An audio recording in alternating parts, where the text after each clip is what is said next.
The 17th of November 2017 by Christopher Lamb Myanmar's Cardinal is warning Pope Francis against using the word Rohingya when he visits the country later this month as it risks sparking protests. Cardinal Charles Bo, the first churchman from his country to receive a red hat, has had his work cut out in recent weeks.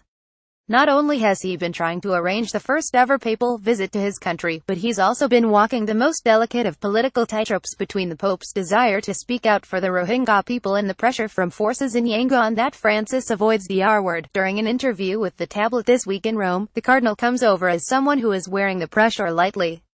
A warm, pastorally-minded Salesian religious Bo laughs as he talks about turning the office of his house in Yangon into a place for the Pope to stay during his time in the country. People are very excited about the visit, he said, adding that the state-run media will broadcast the trip, yet behind the scenes the pressure is mounting and tomorrow Cardinal Bo is due to meet Pope Francis. Francis has repeatedly spoken out against the plight of the Rohingya people, mostly Muslims, who have been driven across the border from the Rakhine state in the west into Bangladesh, in what the United Nations has described as a textbook case of ethnic cleansing. The Pope has raised the plight of the Rohingya on more than one occasion, but faces a dilemma of how he should address the matter when he travels to the Buddhist-majority country on the 26th of November for a three-day visit. Cardinal Bo is advising against using the R-word, arguing that it risks sparking a very strong demonstration and opposition. The plight of the Rohingya is a major test to the country's fragile transition democracy, taking place after decades of military rule. Military leaders and Buddhist figures do not accept the phrase because it presupposes that those in the Rakhine are citizens of the country rather than recent arrivals. It would be very contested if the Pope was to use the word Rohingya, Cardinal Bo tells me.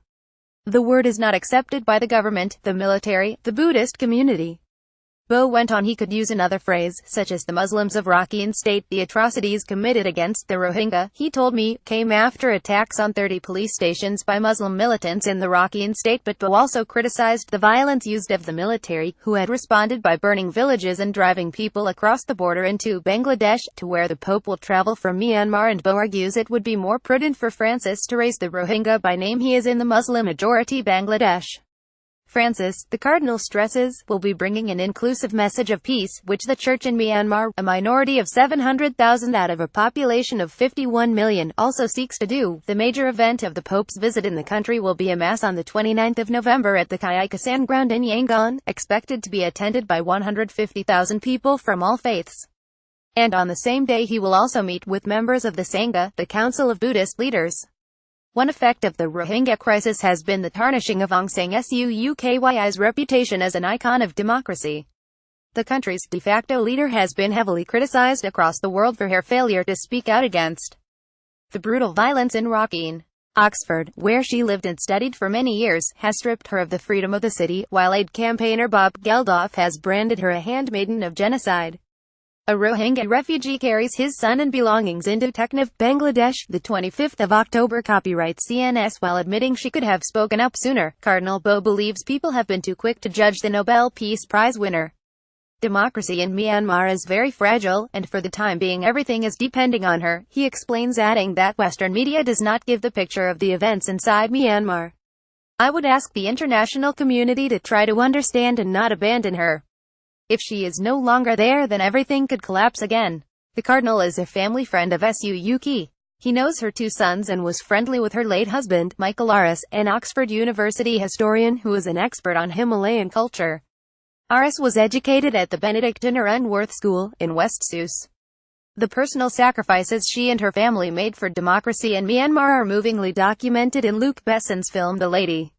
Despite the fact Suu Kyi is being criticized internationally and is being stripped of some of her titles, the Cardinal says she retains a popular following in Myanmar. One thing they cannot take away is the love people have for her. Her major difficulty is that while the generals might have opened the way for the country to become more democratic, the military still retain much of the power with a 25% share of parliamentary seats, the control of borders and home affairs, according to his official program. However, the Pope is not due to personally meet Myanmar's military leader General Min Aung Hlaing, although given their continuing influence the Cardinal is arguing it would be wise for Francis to pay a courtesy call. Following a meeting between Francis and Aung San Suu Kyi in May, the Holy See in Myanmar announced diplomatic relations, a diplomatic coup for the Pope given the country is the biggest in Southeast Asia and borders China. That is significant as the Vatican has for years been trying to re-establish relations with Beijing, with Francis pushing for an agreement. The church in Myanmar, Cardinal Bo explains, makes up 1.3% of the population and coexists peacefully with Buddhists and Muslims. It has historically run schools, although 100 of these were nationalized in 1965, and today is closely involved in Myanmar's nation building.